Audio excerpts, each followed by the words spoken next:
Кметът на Босилеград Владимир Захариев на 30 септември в Белград ще подпише договора за дарителство с организацията Програма за модерни училища. Става дума за дарение от 80 000 евро, пари, които ще бъдат изразходвани за реставрация на физкултурната зала при Централното основно училище в Босилеград. Парите подсигурява организацията Програма за модерни училища, а общината ще подсигури условията за реализация на този проект, каза Захариев.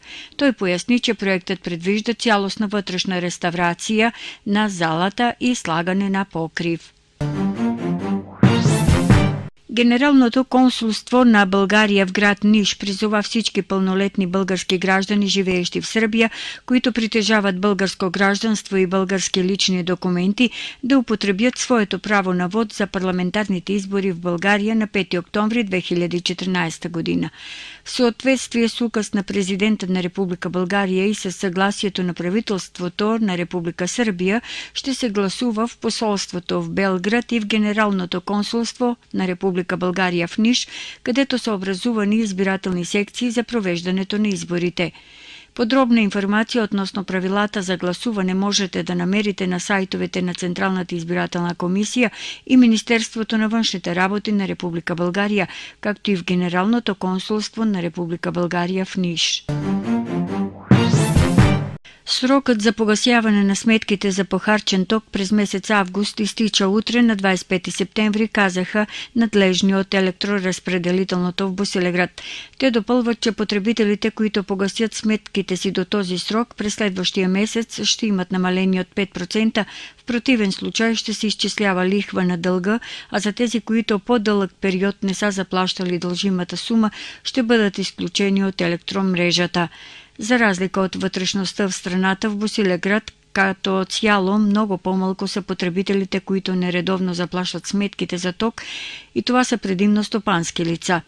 От тукашното електроразпределително потвърдиха, че отскоро и на територията на нашата община частни съдебни изпълнители са започнали да събират дължимите суми за похарчен ток от нередовни потребители, правни и физически лица. Всички 18 страни от еврозоната от вторник използват нова банкнота от 10 евро, съобщи Европейската централна банка, като посочва, че новите банкноти са с подобрени характеристики за сигурност за предотвратяване на фалшифицирането, предадоха агенциите. Това е втората банкнота, на която е лика на принцесата на Европа от гръцката митология, която е своден знак и холограма. Първата банкнота с тази женска фигура е 5 евро, която е представена миналата година.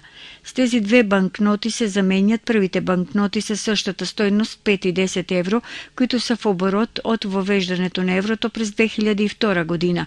Тези банкноти са част от новата серия банкноти, наречена Европа, които е трудно да се фалшифицират. В допълнение на водни знаци и холограми, допълнителна мярка за сигурност е смарагдният номер, който се осветява само когато банкнотата се движи отгоре надолу. Цветът на номера се променя при движение на смарагдно-зелено до тъмно-синьо. Женският лик е много дискретен и също се вижда само при движение на банкнотата. Банкнотата, която е в оборот от вторник в банки, автомати и магазини, ще бъде по-устойчива, тъй като е покрита с тънък защитен слой. В нашата община утре предимно слънчево и без валежи, ще духа слаб югозападен вятър. Температурите ще се движат в интервал от 8 до 18 градуса.